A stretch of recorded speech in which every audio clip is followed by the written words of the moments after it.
안녕하세요 여러분, 반갑습니다. 이번 영상에서는 임용고시 1차 시험이 끝난 후에 우리가 해야 할 일이 무엇인지 말씀드리도록 하겠습니다. 여러분들 1차 시험 끝나고 우선 너무 고생 많았다고 나 자신을 좀 위로를 해주신 다음에 잠시 숨을 고르고 바로 2차 준비에 들어가셔야 합니다. 1차 시험 가채점은 하지 않는 것을 추천드립니다. 여러분들의 1차 점수가 몇 점이든 2차 준비는 반드시 하셔야 합니다. 왜냐하면 가채점 결과와 실제 점수 사이에 격차가 많은 사람들이 존재하기 때문입니다. 그 격차라고 하면 내가 채점한 것보다 점수가 내려가기도 하지만 내가 채점한 것보다 점수가 올라가는 경우도 있습니다. 그러니 여러분들이 채점을 해보고 합격이 어려울 것 같다 이런 생각이 든다고 해서 2차 준비를 아예 놓아버렸다가 점수가 예상보다 잘 나오면 곤란한 경우가 생기잖아요. 그래서 1차 점수가 몇 점이든 2차 준비는 반드시 하셔야 된다는 걸 명심하시고, 그러기 위해서 제가 추천드리는 방법은 1차 시험 후에 가채점을 하지 않는 것입니다. 1차 시험이 끝나고 나면 여러분, 많은 수험생들이 합격이 어려울 것 같다 이렇게 예상을 하곤 합니다. 그런데 여러분들도 잘 알고 계시듯이 이 시험은 1차 시험이 끝난다고 해서 다 끝나는 시험이 아니죠. 2차까지가 있는 시험이기 때문에 끝까지 최선을 다해서 완주하는 자세가 필요합니다. 1차 시험이 끝난 직후에 2차 스터디 1을 바로 구하는 걸 추천드립니다. 2차 스터디를 바로 구성하시고 스터디를 언제부터 시작하겠다라는 시작점을 세우시고 일주일 정도 쉬시고 바로 시작하시는 걸 저는 권장을 드립니다. 보통 1주 정도 쉬거나 혹은 2주 정도 쉬고 2차 준비를 시작하곤 하거든요. 그래서 1차 때만큼 알차게 보내진 못하더라도 그래도 2차 준비 때도 거의 하루를 다 쓰셔서 최선을 다하시는 게 좋다라고 이렇게 말씀을 드리고 싶습니다. 저는 현역 수험생이긴 했지만 임용고시 2차 경험이 있는 분들을 포함해서 재수하시는 선생님들과 함께 2차 스터디를 진행을 했습니다. 그 과정에서 2차 경험이 있으신 선생님들께서 솔직한 조언도 해주시고 제가 방향을 잘 잡지 못할 때 이러한 방향으로 가면 된다 라고 말씀해 주셨던 게 정말 많은 도움이 되었어요. 이런 식으로 2차 준비를 반드시 현역끼리 할 필요도 없고 재수 및 N수끼리 할 필요도 없고 다양하게 섞으셔서 선생님들과 함께 준비하는 게 좋습니다. 2차 준비에서 가장 중요한 게 면접과 수업이죠. 면접은 정말 말 그대로 교육에 관한 우리의 지식 또는 가치관, 교육관, 교직관 등등을 답변하는 시험입니다. 실제 시험장도 여러분 감독관 3분 앉아 계시고 수험생 1명 해서 3대1, 1대3으로 시험을 보게 됩니다. 각 지역마다 심층 면접의 문항수가 또 다르고 구성도 조금 다릅니다. 그래서 그 지역에 해당되는 시험에 관한 정보를 찾아보시는 과정이 필요합니다. 그리고 수업도 굉장히 중요한 비중을 차지하는 과목 중에 하나입니다.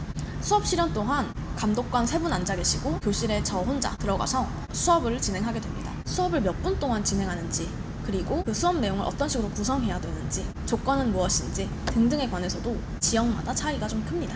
이것 또한 정확하게 파악하는 과정이 필요하겠죠? 사실은 그걸 제일 쉽게 알아볼 수 있는 방법이 합격 수기를 보는 겁니다. 2차 준비에 관한 후기를 올려주신 선생님들 많이 계시거든요. 네이버 블로그나 카페 등등을 활용해서 그 시험에서 실제로 느꼈던 수험생들의 생각 혹은 시험에 관한 이야기 좀 찾아보시면서 이런 흐름으로 흘러가는구나 파악해보시는 게 좋습니다. 저는 개인적으로 될 수 있다면 2차 준비는 무조건 대면으로 해야 된다라고 생각하는 주의입니다. 왜냐하면 심층 면접 문항에 대해 응답을 하고 수업을 실현해보는 것, 이것은 사람을 앞에 두고 하는 것과 카메라 앞에서 줌을 통해 답변을 하는 게 굉장히 다르다고 생각하기 때문입니다. 사람마다 개인 차이가 있겠지만 저의 경우는 이야기를 하는 게 주된 스터디 내용이다 보니 아무래도 대면으로 진행했던 게 도움이 많이 됐다라고 생각을 합니다. 만약에 본가 또는 학교와 먼 타 지역에 응시를 했다라고 하면 본가 주변에서 스터디를 구하셔도 되고, 아니면 내가 응시하는 지역 근처로 이동을 해서 한 달 정도 지내면서 준비를 하시는 방법도 있습니다. 그리고 여러분, 2차 준비의 핵심은 자신감입니다. 자신감만 있어도 반은 먹고 들어가요. 나는 원래 말하는 걸 잘 못해, 혹은 나는 사람들 앞에 서면 긴장을 많이 해, 이렇게 계속 움츠러들다 보면 2차 시험을 준비하는 내내 좀 마음이 힘들 수도 있습니다. 그렇기 때문에 나의 지금 실력이 어떻든, 나의 성향이 어떻든, 나의 지금 위치가 어떻든 간에 정말 자신감을 가지고 나는 면접의 신이다, 수업의 신이다, 이런 식으로 자기 암시를 많이 하시고 준비하시는 걸 추천을 드려요. 그리고 저는 1차 점수 발표 나기 전까지는 스터디 주 3회 했고, 발표 난 이후로는 주 5회로 늘려서 월화수목금 이렇게 5일 동안 진행을 했습니다. 주말에는 서브 스터디를 좀 하기도 했었고 주말 시간은 좀 유동적으로 가져갔습니다.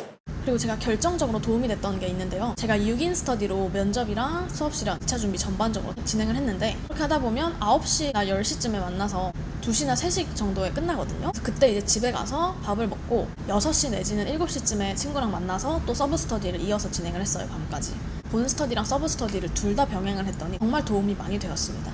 저는 아무래도 초수이고 면접이랑 수업 시간이 처음이다 보니까 처음에 감을 좀 못 잡아서 고생을 하기도 했었는데 계속 서브 스터디를 진행하면서 내 부족한 부분을 보완해 나가다 보니까 어느 순간에는 방향성이 잡히더라고요. 그래서 정리하자면 토요일 날 시험을 보고 집으로 돌아가면서 우선 너무 고생 많았다고 나 자신을 좀 위로를 해주신 다음에 그날 저녁쯤에 2차 스터디 구성을 하세요. 바로 구성을 하신 다음에 우리 언제부터 시작하자, 일주일 뒤에 시작하자, 이런 식으로 플랜을 세우셔서 2차 준비를 해야 된다, 이 말씀을 드리고 싶습니다. 오늘 하루도 정말 고생 많으셨습니다. 감사합니다.